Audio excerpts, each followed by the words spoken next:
राजा राममोहन राय, आधुनिक भारत के निर्माता। क्या आपने कभी सोचा है कि भारत के आधुनिक स्वरूप की नींव किसने रखी? राजा राममोहन राय वह नाम है जिन्होंने भारतीय समाज को नई दिशा दी। उन्हें भारतीय पुनर्जागरण का अग्रदूत और आधुनिक भारत का जनक कहा जाता है। उनका जीवन प्रेरणा का स्रोत है। 22 मई 1772 को पश्चिम बंगाल के राधानगर गांव में जन्मे राममोहन राय एक पारंपरिक ब्राह्मण परिवार से थे। उन्होंने संस्कृत, फारसी, अरबी और अंग्रेजी के साथ साथ भारतीय और इस्लामी दर्शन में गहन अध्ययन किया। उनका ज्ञान ही उनके सुधारवादी दृष्टिकोण का आधार बना। मुख्य योगदान: 1. सती प्रथा उन्मूलन।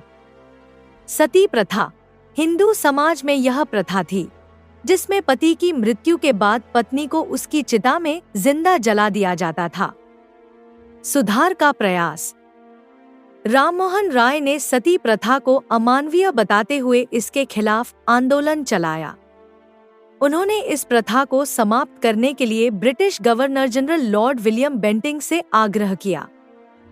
परिणाम: 1829 में बेंटिंक ने सती प्रथा को गैरकानूनी और दंडनीय अपराध घोषित किया। ब्रह्मा समाज की स्थापना 1828। उन्होंने धार्मिक सुधार के लिए ब्रह्मा समाज की स्थापना की। ब्रह्मा समाज ने मूर्ति पूजा और अंधविश्वास का विरोध किया। एकेश्वरवाद, सिर्फ एक ईश्वर की पूजा, को बढ़ावा दिया। महिलाओं की स्थिति सुधारने और सामाजिक समानता की वकालत की। हिंदू कॉलेज की स्थापना के लिए पहल।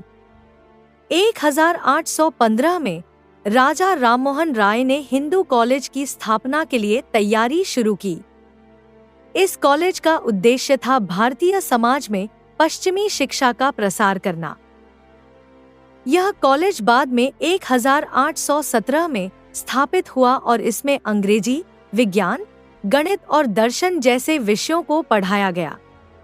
राजा राममोहन राय ने इसे स्थापित करने के लिए ब्रिटिश प्रशासन से सहायता प्राप्त की और इसे एक नया शिक्षा मॉडल प्रस्तुत किया। प्रेस और पत्रकारिता: राममोहन राय ने भारतीय समाज में जागरूकता फैलाने के लिए पत्रकारिता का सहारा लिया। उन्होंने कई पत्रिकाएं निकाली, जैसे संवद कौमुदी, बंगाली भाषा में सामाजिक और राजनीतिक मुद्दों पर जागरूकता फैलाने के लिए, मिरातुल अखबार, फारसी भाषा में समाज सुधार और धार्मिक सुधारों पर प्रकाश डालने के लिए। राजा राममोहन राय की प्रमुख पुस्तकें: 1. तुफातुल मुवाहिदीन, अ गिफ्ट टू मोनोथियिस्ट्स। यह उनकी पहली महत्वपूर्ण पुस्तक मानी जाती है। इसमें उन्होंने एकेश्वरवाद, मोनोथियिज्म का समर्थन किया और अंधविश्वासों की आलोचना की। 2. गौड़ीय व्याकरण, गौड़िया ग्रामर। यह पुस्तक बंगाली भाषा और व्याकरण पर आधारित है। राममोहन राय ने इसे भारतीय भाषाओं को प्रोत्साहित करने के लिए लिखा। 3. वेदांत सार, वेदांता सारा। यह पुस्तक वेदांत दर्शन पर आधारित है। इसमें उन्होंने तर्क और वेदों के माध्यम से एकेश्वरवाद की व्याख्या की। 4. Precepts of Jesus, precepts of Jesus. इसमें उन्होंने ईसाई धर्म के नैतिक सिद्धांतों को प्रस्तुत किया। उन्होंने इसमें धार्मिक सहिष्णुता और नैतिकता पर जोर दिया। ब्राह्मणों का संवाद, ब्राह्मणिकल मैगजीन। यह एक पत्रिका थी जिसमें समाज सुधार, धार्मिक आलोचना और तर्कशीलता पर लेख प्रकाशित होते थे। 6. वेदों का अनुवाद, ट्रांसलेशन ऑफ वेदास। राजा राममोहन राय ने वेदों और उपनिषदों का अंग्रेजी और बंगाली में अनुवाद किया। उन्होंने यह कार्य भारतीय समाज को प्राचीन ग्रंथों का सही अर्थ समझाने के लिए किया। राजा की उपाधि: 1831 में अकबर द्वितीय, मुगल सम्राट, ने राममोहन राय को राजा की उपाधि दी और उन्हें इंग्लैंड में ब्रिटिश राजा से पेंशन के मुद्दे पर चर्चा के लिए भेजा। मृत्यु: 27 सितंबर 1833 को राममोहन राय का निधन इंग्लैंड के ब्रिस्टल में हुआ।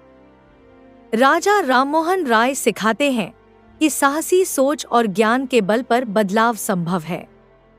दोस्तों, आइए अपने जीवन में उनके जीवन से प्रेरणा लेकर शिक्षा और सामाजिक बदलाव के लिए कार्य करें।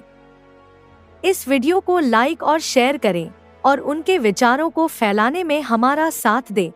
इस तरह की रोचक कहानियों को विस्तृत जानने के लिए हमारे चैनल को सब्सक्राइब करें। धन्यवाद।